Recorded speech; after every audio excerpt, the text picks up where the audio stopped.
All right, today we're tackling one of the most pivotal conflicts in modern history, the American Civil War. We're talking about a war that literally pitted brother against brother and completely reshaped a nation. So, how does a country actually declare war on itself? It's a massive question, right? And the answer, well, it's not simple at all. To really get it, we've got to rewind the clock, back to the deep divisions that started cropping up in the United States almost right after it won its independence. So let's get into it. In the first half of the 1800s, two huge things were happening that really set the stage for this massive conflict. First, the country was just exploding westward, and at the same time, you had this incredible industrial boom. The thing is, though, this growth, it wasn't happening the same way everywhere. And that led to this, a nation of stark contrasts. You basically had two completely different societies growing side by side. The North, it was becoming this powerhouse of manufacturing and shipping, with factories popping up all over the place. But the South, well, the South built its entire way of life, its whole economy, on these huge plantations growing things like cotton and tea. And that entire system was built on the backs of enslaved people. Now here's the crazy part, the real paradox of it all. As different as they were, these two economies absolutely needed each other. Those factories up north, they were hungry for raw materials, especially cotton from the South. And that incredible demand from the North is what kept the Southern plantation system running at full tilt. So you have this really fragile, codependent relationship that, honestly, just made the coming crisis even worse. Okay, Section 2, the slavery question. Because that fragile economic balance we just talked about, it was about to be completely shattered. And the reason was a massive moral question.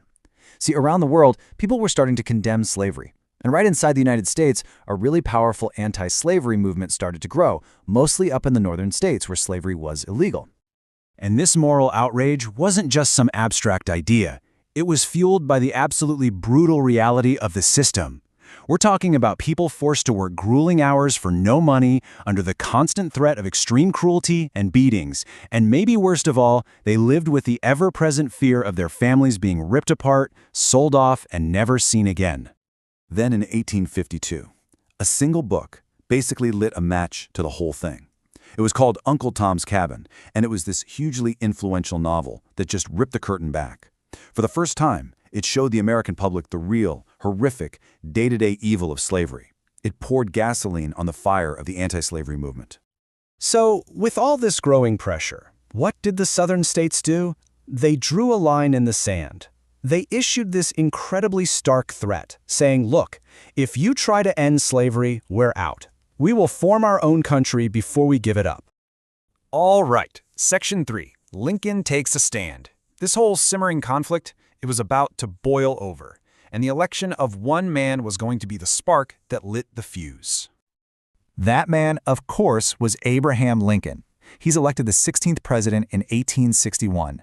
And for him, slavery wasn't just some political squabble. He saw it as a deep, profound moral evil. He believed it was a cruel system that just completely violated the founding principles of the nation. So for Lincoln, it really all came down to a couple of core beliefs he just would not back down from. First, he was absolutely convinced that slavery flew in the face of the nation's founding idea that all men are created equal. And second, he argued that no state had the right to just up and leave the Union. To him, that would just destroy the democratic foundation that the country was built on. And so here we are, Section 4, a war for the Union.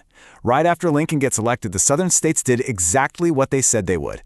They made good on their threat. They seceded and they formed their own country, the Confederate States of America. Now, this is a really important point, and it's something a lot of people get wrong. When the war first broke out, the main goal for Lincoln wasn't actually to end slavery. It was to preserve the Union. His number one priority was just to stop the country from splitting in two. And so the war raged on for 4 incredibly brutal years. But then, in 1863, we get this huge turning point. Lincoln issues the Emancipation Proclamation. This officially abolished slavery in the Confederate States. And just like that, it completely reframed the purpose of the war.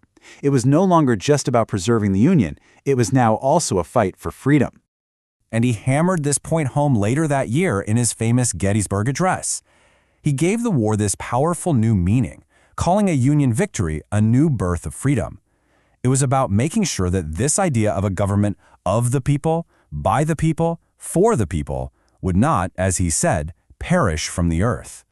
So, Section 5, the cost of a new birth.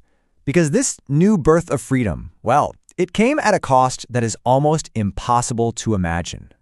The source we're drawing from calls it a most bitter civil war, and wow, just look at these numbers. Now, it's worth noting the figures you see here are directly from our source material, and they probably represent a specific battle, not the whole war. The actual total human cost was tragically much, much higher. We're talking hundreds of thousands dead. But even these numbers right here give you a chilling snapshot of just how devastating this conflict was. So, how did it end? Well, ultimately, the North's industrial muscle just overwhelmed the South. They had more factories, more railroads, more everything. And that superior firepower gave the Union an advantage that the South just couldn't overcome. And so in 1865, the Confederate General Robert E. Lee surrendered to the Union General, Ulysses S. Grant. So the war was over, the Union was victorious, and the country was whole again. Lincoln immediately started talking about Reconstruction, about healing the deep wounds of the nation. But then, the ultimate tragedy. The man who guided the nation through it all wouldn't get to see the peace he fought for. Just 10 days after the victory, Abraham Lincoln was assassinated. His death was just a profound, devastating blow to the nation. And it leaves us with one of history's great, lingering questions, something people still debate to this day. What might have been different? How would America have healed if the one person who ended the war had been there to guide the reconstruction that followed? It's a powerful thought to end on. So here is the summary. The American Civil War was fought between the northern states and southern states over slavery, led by Lincoln. The northern states won and slavery was abolished and the country stayed united.